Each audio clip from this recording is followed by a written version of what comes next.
Gloria a Dios. Dios les bendiga, hermanos y hermanas, en esta maravillosa tarde. Sean todos y todas bienvenidos y bienvenidas a la casa del Señor. Vamos a continuar nuestro estudio. Hoy comenzamos el capítulo 6 del libro de Romanos. En el nombre del Padre, del Hijo y de su Santo Espíritu. ¿Qué pues diremos? ¿Perseveraremos en el pecado para que la gracia abunde? En ninguna manera. Porque los que hemos muerto al pecado, ¿cómo viviremos aún en él? ¿O no sabéis que todos los que hemos sido bautizados en Cristo Jesús hemos sido bautizados en su muerte? Porque somos sepultados juntamente con él para muerte por el bautismo, a fin de que como Cristo resucitó de los muertos por la gloria del Padre, así también nosotros andemos en vida nueva. Porque si fuimos plantados juntamente con él en la semejanza de su muerte, así también lo seremos en la semejanza de su resurrección. Oramos. Gracias damos, eterno Dios, por tu fidelidad. Gracias, eterno Dios, por la vida de cada hermano, de cada hermana presente. Gracias, Señor, por tu palabra, porque yo sé que tú has preparado hoy misterios a descubrir juntamente con tu pueblo, Señor. Instrúyenos hoy por tu palabra, iluminándonos con tu Espíritu Santo. Así llegaremos al conocimiento de la verdad. Tú eres la verdad, tu palabra es verdad. Enséñanos, Señor. Ministra hoy, Señor, nuestra alma, nuestra mente, nuestro corazón, nuestro espíritu y aún nuestro cuerpo, sanando toda dolencia y libertándonos totalmente. Lo pedimos en el poderoso nombre de tu Hijo amado Jesucristo. Amén.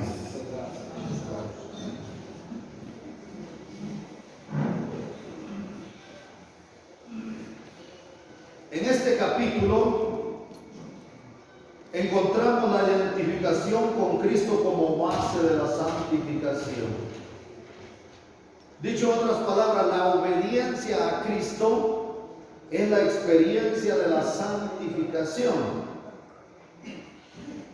En el capítulo 5, Pablo dio a conocer las bases de la santificación en la última parte y lo vimos a profundidad. Pero en este capítulo 6 de Romanos se nos presenta la santificación como una mera posición del creyente. Y lo vamos a encontrar del versículo 1 hasta el 13. Y la santificación práctica la encontramos del versículo 14 hasta el último versículo, que es el 23. Dicho en otras palabras, vamos a ver la santificación como posición del creyente y vamos a ver la santificación como la práctica. Para eso necesitamos 20 minutos hoy para ver estos 5 versículos. Y el domingo continuamos. Entonces comencemos desde el versículo 1. ¿Qué miraremos primero?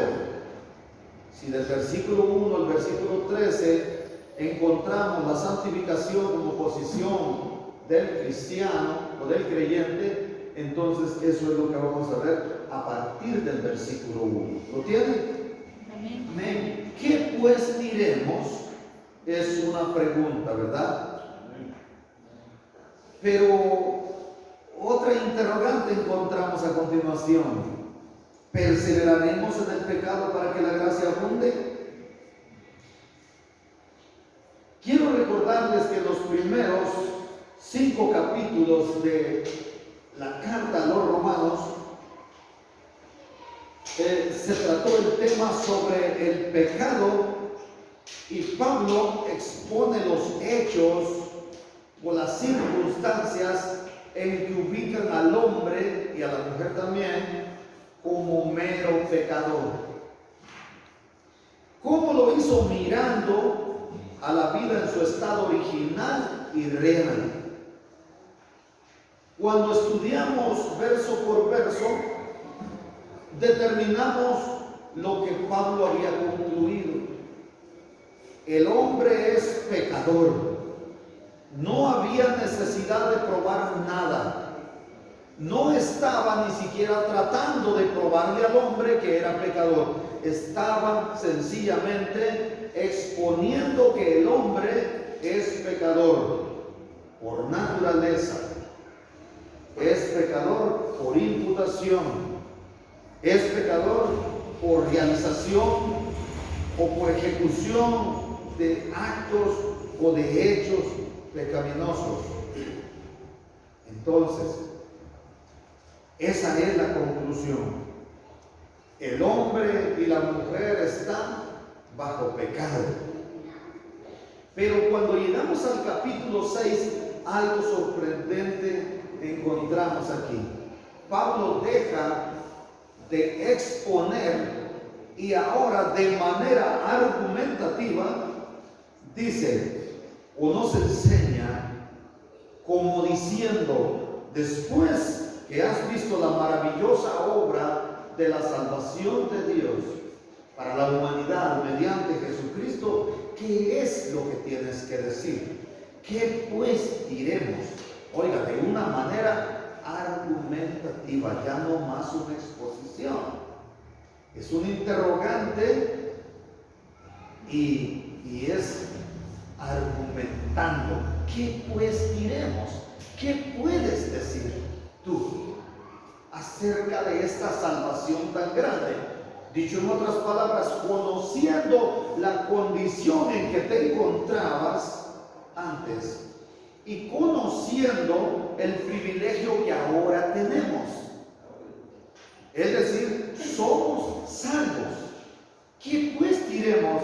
¿Qué diría usted al retrotraer las etapas de su vida y darse cuenta que usted era nada y que ahora vale es la sangre de Cristo? ¿Qué diría usted? ¿Qué dice usted?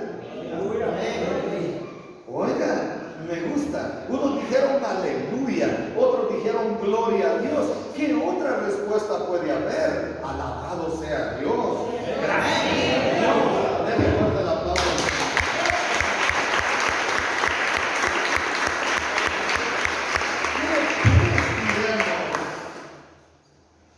Se nos acaba la vida y no se nos terminan las palabras para agradecer lo que Cristo ha hecho por nosotros. Pero hay otro argumento dentro de algunas interrogantes. ¿Perseveraremos en el pecado para que la gracia abunde? Oigan, ¿es así como debemos vivir? En ninguna manera. ¿Vamos a seguir pecando para que Dios muestre su bondad para con la humanidad? No. Porque por la bendita gracia de Dios manifiesta por su Hijo amado Jesucristo, ustedes y yo somos salvos. Pero, hermana y hermano, yo quiero que le hagamos una aplicación a la palabra en nuestra propia vida. Ustedes son salvas, ¿verdad? Amén. Y lo saben de sobra porque en Romanos nos hemos dedicado a hacerle conciencia, a darle a conocer que usted es salva, que usted es salvo. Amén. Que la salvación es el regalo más grande que ha recibido la humanidad de parte de Dios. Y no es un regalo porque no valga nada, sino porque nadie tiene, oiga, la paga. Porque la paga es muerte. La paga es muerte, ¿verdad? La paga de que la paga del pecado. Y nosotros éramos pecadores. Pero al que no conoció pecado, por nosotros Dios lo hizo pecado. Al justo por los injustos, para que pagaran el precio. Ahora voy a hacerle una pregunta: ¿por qué tantos cristianos y cristianas agobiadas, viviendo en la gracia de Dios, pensando y creyendo que deben establecer una lista de reglas para vivir la vida cristiana? Eso no es así. Usted debe vivir de forma forma natural. ¿Cuántos cristianos actuando en el lugar santo se han convertido en autores? Pasan aquí con presunción de un corazón quebrantado. A legua se nota cuando las personas están simulando un corazón quebrantado, una vida humillada delante de Dios. Debemos actuar de forma natural. Lo que tengo, lo tengo, y lo que no, no. Lo que soy, soy, y lo que no soy, no lo soy. Nunca vengo yo a presumirles de ser lo que no soy. Nunca vengo a decirles que soy más fuerte que ustedes o que soy mejor que ustedes, sino a decirles que todos estamos en la lucha, pero también a decirles que Cristo lo hizo todo por nosotros. Hermano, y los que andan agobiados pensando que deben hacer una lista de reglas para vivir en la vida cristiana, ¿son salvos?, se preguntará usted. Claro que sí, son salvos. El problema es que no están viviendo la vida cristiana a plenitud, porque se están agobiando, se están angustiando. Por eso es que hay muchos cristianos que usted les dice, ¿está listo para irse con Cristo? Y lo piensan dos veces. No, todavía nos falta santificarnos, nos falta prepararnos. ¿Prepararnos para qué? ¿En qué se va a preparar usted? Si usted ha sido salvo, usted ha sido perdonado, usted ha sido perdonada, lo único que tiene que hacer en su vida cotidiana es cuidar esa salvación tan grande. No dejarse enrolar por las personas que le quieren conducir a pecar, que le inducen a pecar. Entonces, ¿qué es lo que está diciendo aquí? ¿Perseveraremos en el pecado para que la gracia abunde? ¿Cuál será la respuesta? El versículo siguiente la tiene. Pero este versículo o esta parte práctica de la Biblia, muchas personas también desafortunadamente la usan o la interpretan como una libertad para hacer lo malo, porque todo lo hizo Cristo, la gracia ha sobreabundado. Pero Pablo aquí nos está exponiendo lo que él entendía acerca de la justificación. Él nos está diciendo que la justificación es sencillamente la declaración de justicia. Entonces, ¿qué significa la justificación del cristiano por medio de Jesucristo? Pues sencillamente que la culpa o la pena del pecado es removida. Pero hay un pequeño problema. Cuando no se alcanza a entender a profundidad esto, podemos en un momento determinado interpretar como desafortunadamente algunos lo hacen. Justificar una vida desordenada delante de Dios. Decía una persona en una ocasión: todo lo que mi cuerpo exige es natural y no creo que Dios me juzgue por eso. Y me dice, llamándome por mi apellido, el cuerpo todo lo necesita. No te castigues. Mira, yo ya fui a comer, ya me di un baño, ahora me voy a cambiar y me voy a ir al bar que está ahí al otro lado y voy a ir a disfrutar una mi prostituta, dijo, porque el cuerpo todo lo necesita. Y yo no creo que Dios me juzgue por eso, y yo no creo que Dios me castigue por eso. ¿Cómo no? ¿Perseveraremos en el pecado para que la gracia abunde? En ninguna manera. Amén. Hermana y hermano, claro que la culpa y la pena del pecado es removida cuando el Señor nos justifica, pero no debemos seguir pecando. Pero a continuación vamos a ver que nosotros morimos al pecado. Sí, eso es lo que nos está diciendo la palabra, pero es una decisión que usted toma y debe perseverar en ello, porque el poder del pecado en la vida del hombre y la mujer no es removido. con la justificación de Cristo. Él le justifica, pero usted sigue siendo pecador. Dios le ha declarado justo, sí, pero usted no es en realidad justo, no es en realidad santo. Le ha quitado la culpa del pecado, pero usted decide si sigue o no continuar pecando, porque el poder del pecado está a la puerta. No sé si ustedes me alcanzan a entender esto. Se los ilustraré de otra manera. El pecado ha sido siempre así. Cuando Abel va y ofrece una ofrenda a Dios, Caín por su parte también lleva de los frutos de la tierra, porque él labraba la tierra, y Abel de lo mejor de las ovejas. La ofrenda que lleva Abel es aceptada y agradable ante los ojos de Dios, y él también es aceptable delante de Dios. Pero Caín y su ofrenda no fueron vistos de forma agradable o aceptable delante de Dios.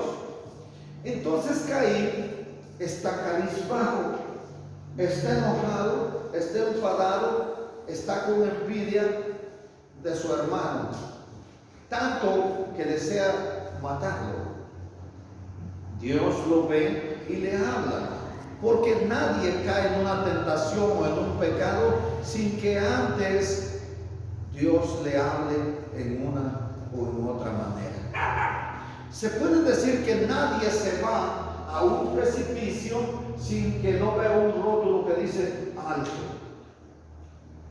Siempre cuando vamos conduciendo, los que conducen o las que conducen saben que antes de tomar una curva peligrosa hay una advertencia. Pero si la persona es imprudente y sigue conduciendo a alta velocidad, puede tener problemas. No va a poder controlar el vehículo, no va a poder sacar la vuelta y el resultado va a ser desastroso. De la misma manera es el pecado. Dios siempre está advirtiendo al hombre y a la mujer de que corre peligro cuando se acerca el que nos está acechando. Entonces le dice a Caín: el pecado está a la puerta, a tu puerta está el pecado, pero tú puedes enseñorearte de él. Oiga, tú puedes hacerlo. El pecado siempre está a la puerta. El poder del pecado en la vida, claro que no ha sido removido, porque usted puede en un momento determinado ser tentado o ser seducido o seducida a pecar. Pero si el Señor le ha declarado justo, le ha quitado la culpa de su pecado y por ende la pena de su pecado, entonces usted no puede continuar pecando. Usted tiene el poder, porque le ha sido dado, ¿verdad?, no un espíritu de cobardes, sino de dominio propio. Usted puede hacer uso de esa potestad, del libre albedrío y del dominio propio, para decir que no. Entonces, ¿continuaremos pecando para que la gracia abunde? La respuesta la encontramos en el versículo 2. En ninguna manera. ¿Y por qué? Porque los que hemos muerto al pecado, ¿cómo viviremos en él? ¿Cómo? Oiga,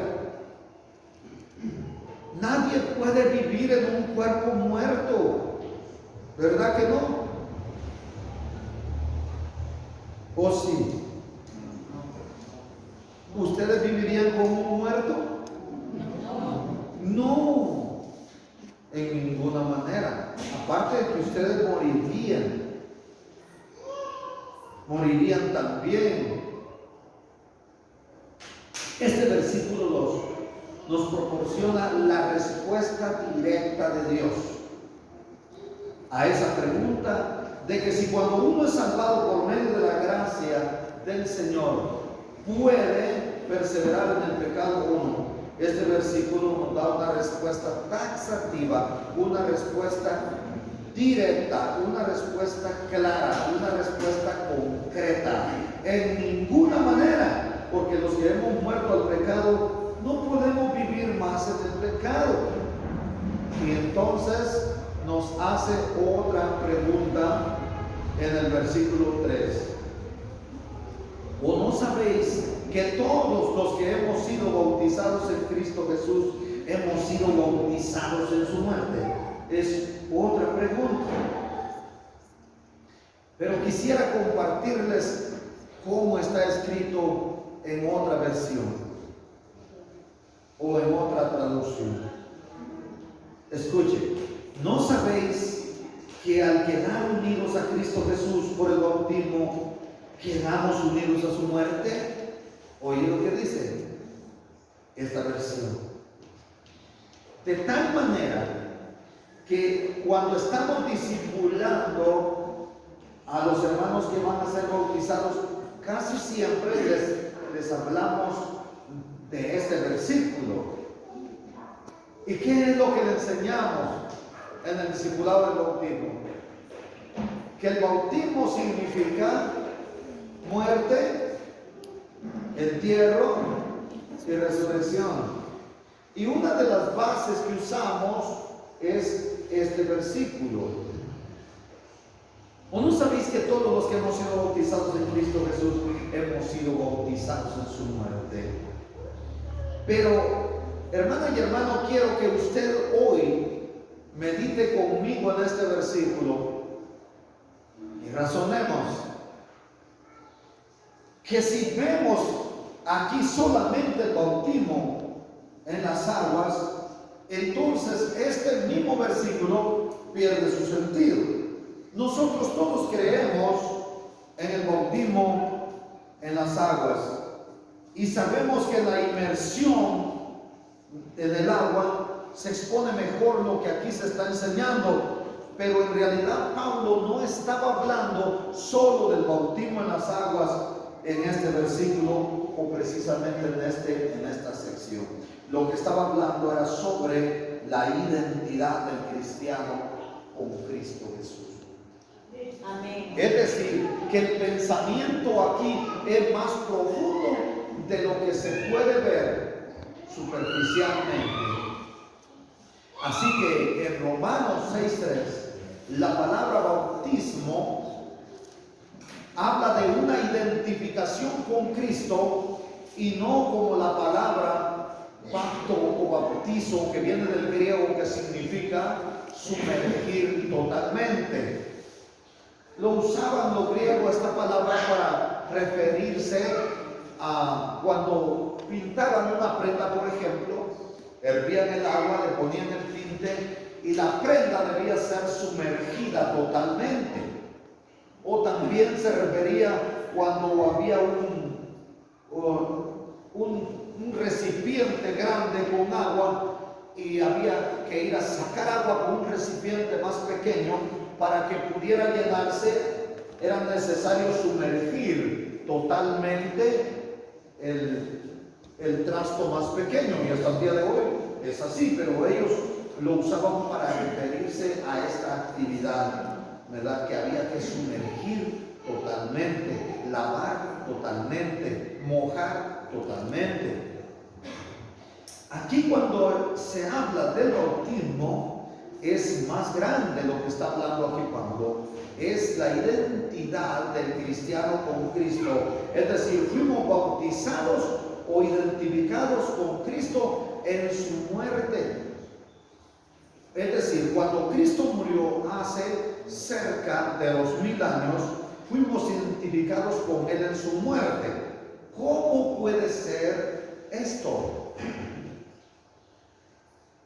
Si usted hubiera estado presente el día de la crucifixión de Cristo, o si puede retrotraer la etapa de ese día, si su mente es amplia, si su razonamiento es amplio, usted puede encaminarse en su imaginación hasta el lugar de la calavera y ver a todos los que estaban ahí celebrando la crucifixión de Cristo. ver ahí a todos los que insultaban a Cristo, ver ahí a todos los que escupían a Cristo, inclusive a los que golpeaban a Cristo, a los que lo castigaban, al que traspasó con una espada su fiel corazón. Usted puede visualizarlo de cuando Cristo exclama y le dice al Padre que en sus manos encomienda su espíritu.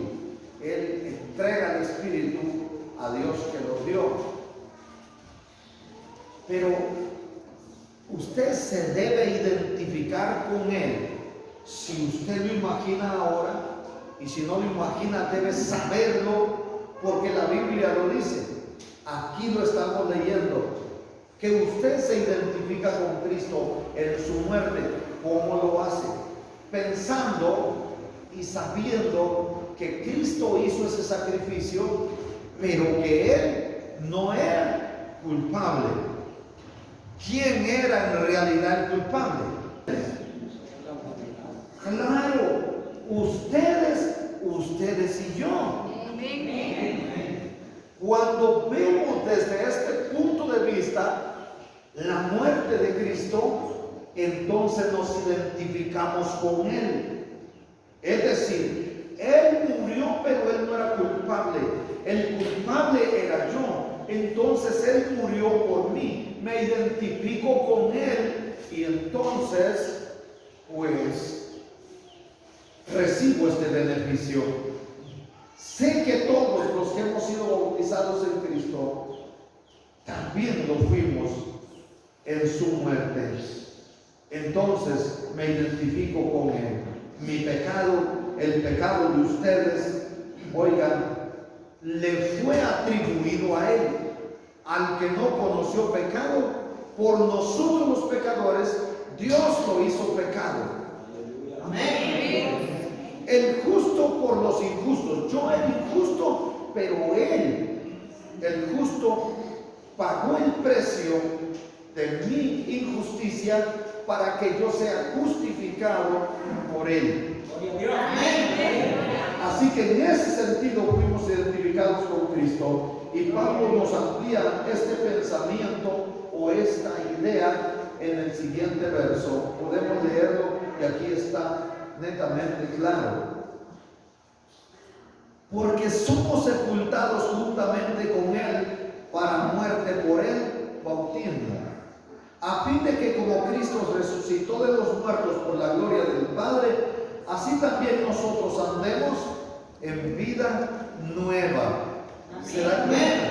En vida nueva. Morimos a la vieja naturaleza pecaminosa y nacemos en una nueva naturaleza en Cristo. Amén. Por eso es que somos nueva criatura, porque ya las cosas viejas pasaron, han sido hechas nuevas, pero hay un problema. El pecado aún no ha muerto. Nosotros morimos, se nos manda a morir al pecado, pero el pecado no ha muerto. Es decir, todavía hay en ustedes una concupiscencia que deben aplacar. Voy a decirlo en otras palabras, hay un gigante que es la naturaleza pecaminosa, que es la concupiscencia. ¿Qué es la concupiscencia? Deseo de pecar. Pero cuando realmente está ahí asociada con la lascivia, oiga, es un deseo desmedido de pecar. Y las personas tienen una desesperación por pecar. Una desesperación por irse a la iglesia para ir y conectarse a las redes sociales y ver TikTok y todo eso que hay. Y hay un TikTok ahí donde le dice: arrepiéntete de tu pecado si no quieres ir a condenación eterna, y le dicen rápidamente. Y lo que quieren ver los hombres son mujeres corpulentas bailando y las mujeres fisiculturistas. No ustedes, pero estoy hablando de las personas con ese problema. Yo espero que ustedes no, ¿verdad? Entonces hay un deseo de pecar. O sea, el pecado no ha muerto, el pecado está ahí, latente. Pero ustedes deben realmente decir que no. Amén. Así que si habla de ser sepultados con Cristo, así como fuimos identificados con Cristo en su muerte, de la misma manera somos identificados con Cristo en su resurrección. ¿Comprenden esto? Amén. Nos identificamos con Cristo en su muerte en la cruz, sabiendo que Él no era culpable, yo era el culpable. Él lo hizo por mí, porque me ama. Y ahora también debo saber que si fui identificado con Él en su muerte, también lo soy en su resurrección, de tal manera que Cristo resucitó, ¿verdad? Y está vivo. Entonces yo también resucité de la muerte, del estado de muerte que me producía el pecado. Estábamos muertos en delitos y pecados, y ahora vivimos porque Cristo vive. Amén. Estamos unidos a Cristo, que vive por los siglos de los siglos. ¿Cómo lo podemos ver en la gloria del Señor?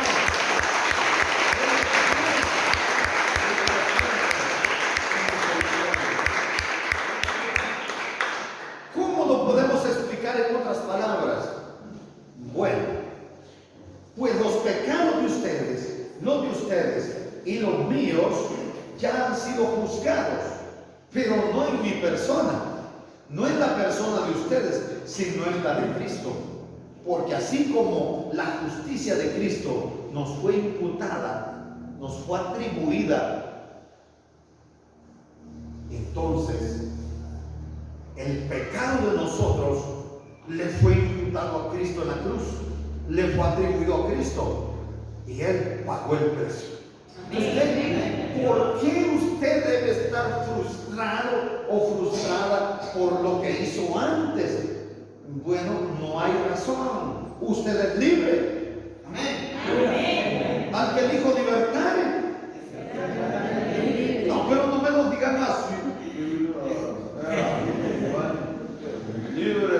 No lo creo que usted, oiga, nadie se lo va a creer cuando usted lo dice así. Y yo lo voy a decir con valor. Al que dijo libertare, me voy a desmayar aquí.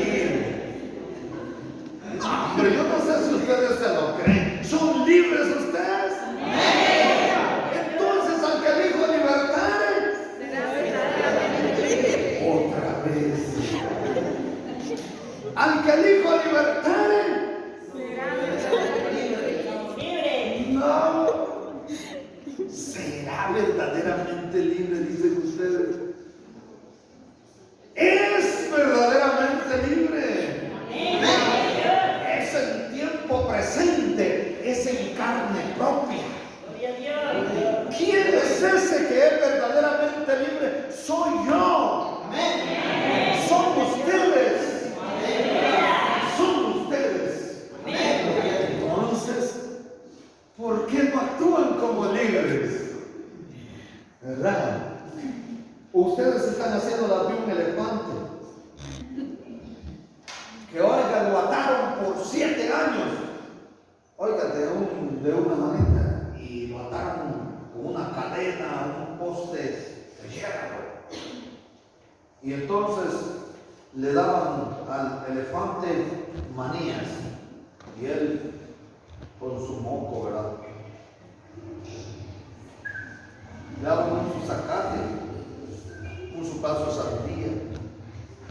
Y él sabía hasta dónde llegaba su hociquito a usted, pero se lo ponía más para allá y él, hiciera lo que hiciera, no alcanzaba a jalar. Bueno, entonces llegaba una persona y se lo acercaba.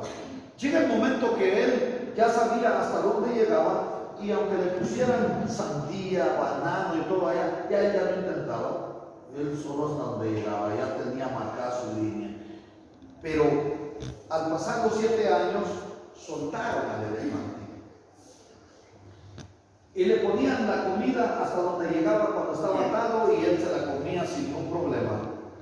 Pero después le ponían comida más allá, y él, aunque estaba suelto, no pasaba del lugar hasta donde llegaba cuando estaba atado, porque él no comprendía, oigan, la magnitud, él no comprendía, oigan, el regalo que le habían hecho, lo habían libertado.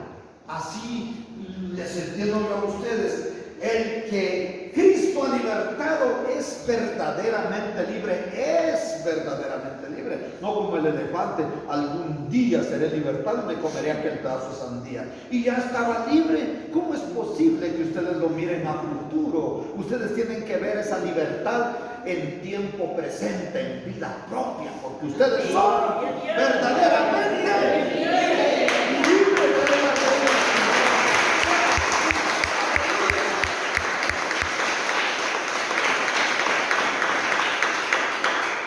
Como estábamos muertos en delitos y pecados, y Cristo pagó el precio y nos ha libertado, es como si hubiésemos resucitado. Aunque estamos en la tierra, espiritualmente compartimos la nueva vida con Cristo Jesús, que está en el cielo, desde sentado a la diestra de Dios Padre, desde donde gobierna, oiga, sobre principados, sobre potestades, sobre todo poder. Podemos decirlo de otra manera: si somos identificados con Cristo en su muerte, cuando Él murió por nosotros, esto es así porque la Biblia lo dice y porque nosotros podemos sentir esa justificación. ¿Por qué razón? Porque la salvación se siente. La pena del castigo ha sido retirada. Amén. La culpa ha sido quitada y yo ya no tengo más vergüenza por mi vida desastrosa, por mi vida vieja. Lo que hice, lo hice, y aunque caí tan bajo, tan profundo, de lo cenagoso el Señor me sacó, me libertó y me honró, y ahora, a mucha honra, soy cristiano. Amén. Somos nueva criatura. Gloria a Dios. Esto es así. Y si no fuera verdad, entonces la ordenanza del bautismo en las aguas sería en vano, porque ahí es donde se ve más latente lo que nos está hablando aquí la palabra. Amén. No estamos en contra de las formas de bautismo que hacen algunas congregaciones, pero nosotros hacemos el bautismo correcto. Monte de la presencia de Dios lo hace correcto. La persona debe ser sumergida totalmente.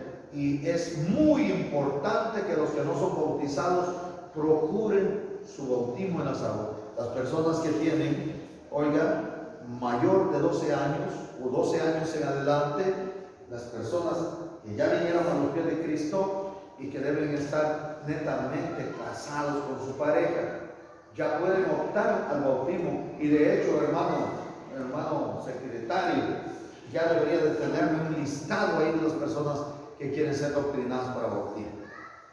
Y los que no son bautizados, anótense con el hermano Nando, que él me va a pasar listado, y vamos a ir a un buen río por ahí. Así que es muy bueno, porque aquí vamos a ver nosotros en vida propia, oiga, haciendo ese sacramento que simboliza muerte, entierro y resurrección. Amén. Así que ahí es donde se expone mejor la verdad espiritual que se nos da a conocer en este maravilloso versículo. ¿Les quedó claro el versículo 6? Amén. Entonces vamos al último versículo de nuestro estudio de este día, el verso 5. Porque si fuimos plantados juntamente con Él en la semejanza de su muerte, así también lo seremos en la de su resurrección. Muy bien, se cree que Pablo retrotrajo lo que había dicho en el capítulo 6 y versículo 2, que fue el segundo versículo que estudiamos hoy. ¿Qué es lo que se había dicho sobre nuestra identidad con Cristo en su muerte y en su resurrección? ¿Por qué? Porque el bautismo en agua por sí solo no podría lograr esta gran realidad espiritual, porque les hablé que allí se estaba exponiendo algo más inmenso, algo más extenso. Porque ya fue explicado en el versículo 2, entonces, ¿qué es lo que podemos decir ahora? Como conclusión en este versículo de todo lo que hemos hablado, que en realidad estamos compartiendo la vida nueva que tenemos en Cristo Jesús. Como nos está hablando en este versículo de que fuimos plantados en la semejanza de su muerte, para comprenderlo mejor, es como si una rama es injertada en un árbol y comparte la vida de ese árbol. Mire, yo compré un arbolito como de este tamaño.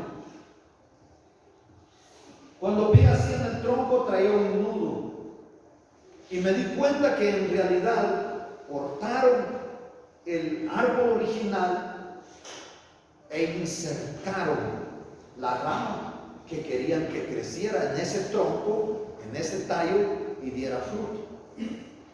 Pero estaba compartiendo esa rama la vida del árbol original.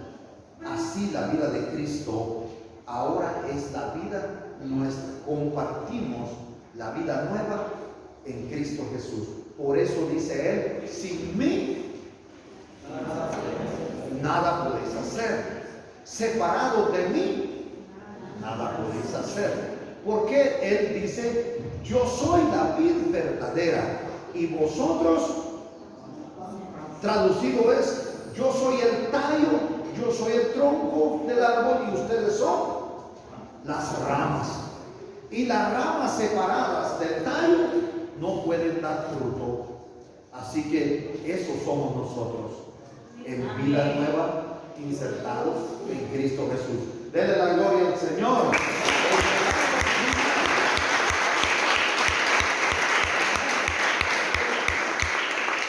De la enseñanza del día de hoy, no sé si tiene usted alguna duda.